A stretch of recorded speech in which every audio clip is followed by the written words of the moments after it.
first wife called this an encourager. I called it a discourager.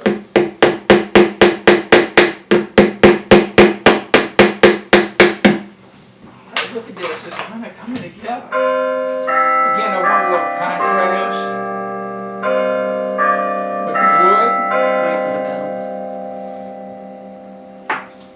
petals. So rather than turn it this way where you can't see it as much, we just turn it this way, Mel. So then that way you can see a little bit more of it coming out.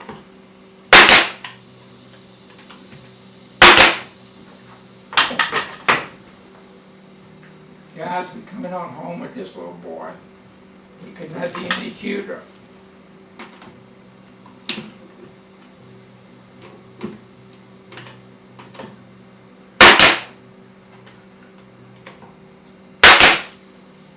Alright, you can see the similarity between the two. An added little feature that I have no idea where I got these from. I ordered some type of garden supply and they sent these cute little rakes and shovels and spades. I just got them. Yeah. Let's put these on the side. It just makes it look more like a barn. The way you put them, I don't know.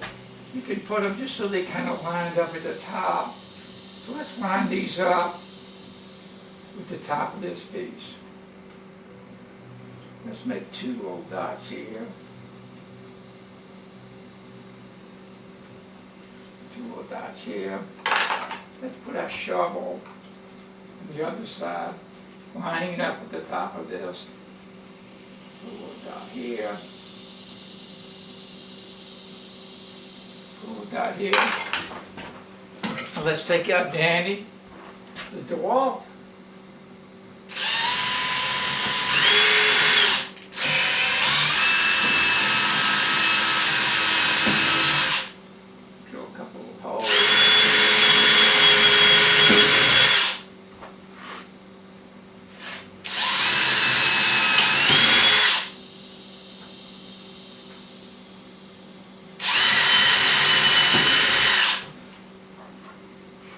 You know, I think when you're building stuff, it's all the ways over the last finishing touches. The trim work, as carpenters say, to make it look good. This is a little piece of stainless steel wire that they pull telephone cable with.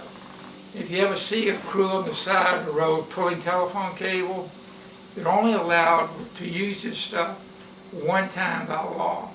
And it's stainless steel. It has like a 6,000-pound pull. There's no way you're going to break it. It's great in the gardens. If you want to stake something up, a little vine or something, it doesn't rust. So we'll take this, bend him kind of straight. I think we'll take our rake. Upside down. Put him on this side.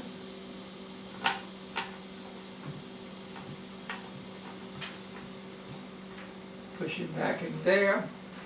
Then I'll just take off the lid, take a pair of pliers, and twist it real good in the back. Same thing here. Just take a little shovel. How cute is this, right? That's cute. All right. And the bees know it, and your neighbors know it. Everybody comes to see you.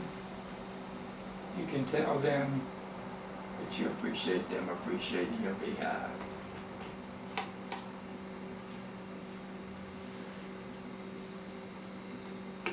Cute. That's cute. Thank you. That gives a lot of flavor to this beehive all of a sudden. So let's take our second box. It's the super. It's the super, correct? Smells good.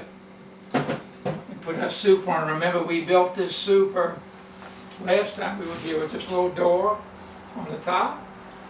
Angle up these little things. And now's the time to put on the lid.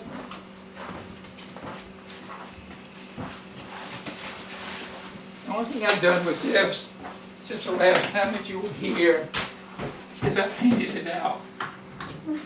Just use the gray color. Paint it out. Let's get this little water drop in here. Line him up. Look at this, guys. They're twins. That looks great. I have to tell you, although it takes you 30 or 40, my first one took me maybe 60 hours, it's so worth it at the end.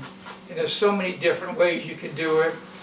You can make this, you can make little Georgian mansions, Tuscan villas, a whole bunch of different things. But when you're in the yard and you're showing your bees off, you have a beautiful beehive, the bees are happy, I promise you they will make more honey. There you go. It's been a real pleasure to kind of live with you during the last 4 or 5 weeks, showing you how to put these beehives together. And if we can help you in a way, get in touch with the master gardeners. They can send you my way, or you can give me a call. I'll be glad to answer any question. I want to definitely thank Mel, my sister by another mother, and Daddy, by the way, and Sweet Jan for filming this.